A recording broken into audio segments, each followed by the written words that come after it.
Welcome to KBN News. I'm Jim Dykstra. And I'm Travis Clark. Our top stories tonight include a robbery on Frey Road and Kenesaw's first ever stadium concert, Life in Color. Our first story tonight is on the recent robbery at the Sam's Mart in Kenesaw. Here with more is Naomi Mack. Hi, I'm Naomi Mack of KBN News reporting live here at Sam's Mart gas station right next to Kennesaw State University, where on Saturday 2 robbers allegedly stole $9,000 worth of equipment. I'm standing in the storage room in the exact place where the robbers used this ladder to climb up into the ceiling to enter the office. The robbery occurred between 12 and 2 a.m. The exact time is unknown. Employees didn't realize that they had been robbed until late Sunday morning. Honestly, it had happened, I had found out after I had closed and I had done left, but yeah. 3 suspects infiltrated the premises unseen and unheard, stealing more than $9,000, including the store's entire surveillance unit. I mean, it wasn't like an armed robbery at the pump or something, so it doesn't bother me as far as my own safety. I mean, it bothers me that there are people robbing gas stations here, but yeah. I spoke with Sergeant Bankston of Kennesaw State University's police department to see whether or not students were affected by this robbery, with it taking place only steps away from Kennesaw's campus. No, students and community members should not be concerned with those armed robberies. They haven't affected the campus or moved onto the campus, so there's no reason. If you do see an armed robbery occurring, the best thing is to move yourself or your car to a safe location, watch what's going on, and immediately call 911. Get the best description possible of the suspect and the victim, clothing, hair, whether they have a weapon or not, what type of weapon they may have, whether it's a gun, a knife, a stick, a screwdriver, whatever it may be. Relay that to the dispatcher so she can give that information to the responding officers. According to employees, the robbery here at Sam's Mart has not hurt business, and police are still on the lookout for new suspects. I'm Naomi Mack with KBN News. Thanks for watching. The Atlanta area's newest soccer stadium opened in 2010. Until now, concerts have yet to come to the stadium. We go live to Melissa Butts at Kennesaw State University's soccer stadium with the Life in Color event. This is Melissa Butts reporting at the Kennesaw Soccer Stadium for the first Life in Color event at Kennesaw State University.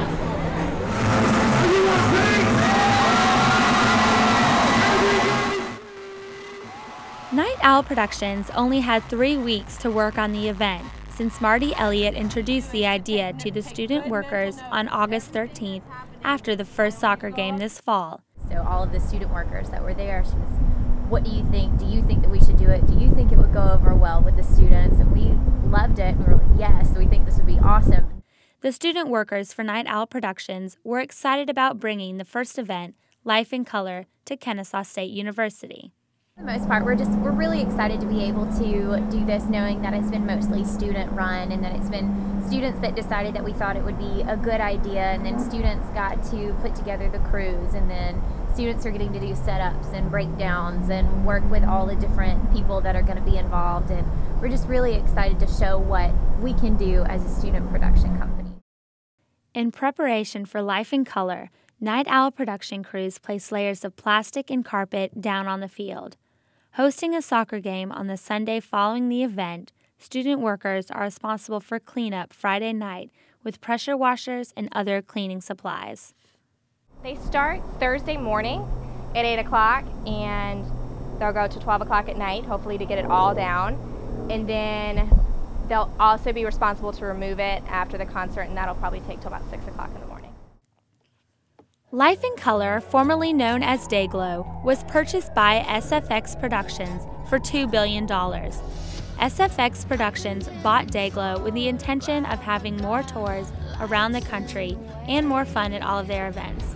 That is exactly what the company plans to do tonight at Kennesaw State University. What Dayglow sort of got their reputation for was providing non-stop energy.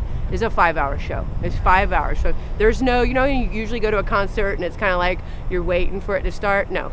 The minute the gates open, the party starts. So at Kennesaw Stadium, Kennesaw State University has a goal of reaching 4,000 students, but exceeded that number with 4,778 in attendance.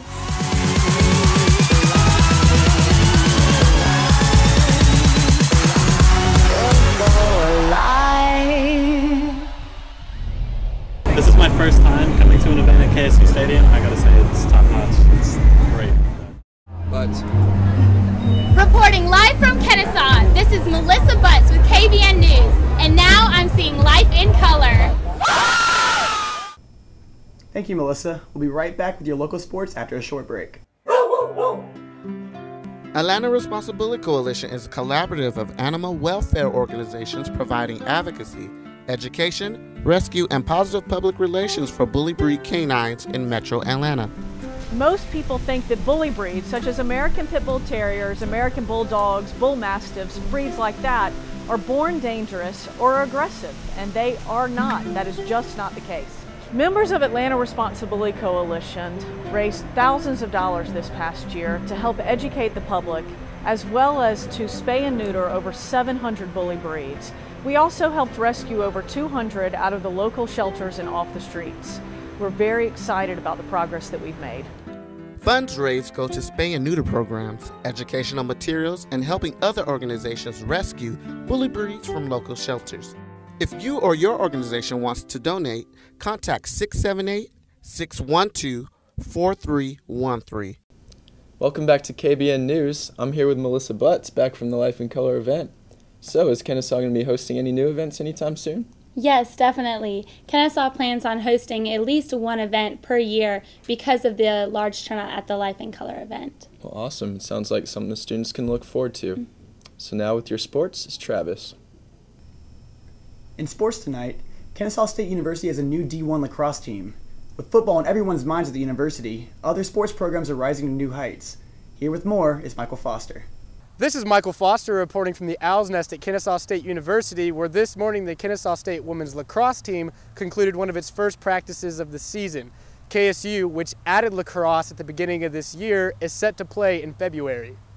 Kennesaw State Director of Athletics, Vaughn Williams, made the announcement on November 11th of last year that the school would add women's lacrosse to its varsity athletics. There's not enough opportunities out there for lacrosse players, whether that be male or female, but definitely female. The Atlantic Sun Conference, which includes KSU as a member, is beginning sponsorship of lacrosse for the first time in its history starting this spring.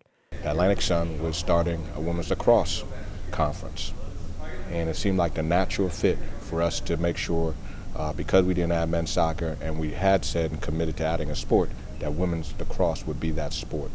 Because of the quick turnaround to add the sport, head coach Christina Lanes did not have the luxury of a full recruiting period. Lanes' roster will be supplemented in its first year with student athletes who formerly competed on KSU's club team. Open tryouts will be held on October 24th as well. We are working hard in the weight room and in practice and conditioning, so we're busting our butts, so we look pretty good.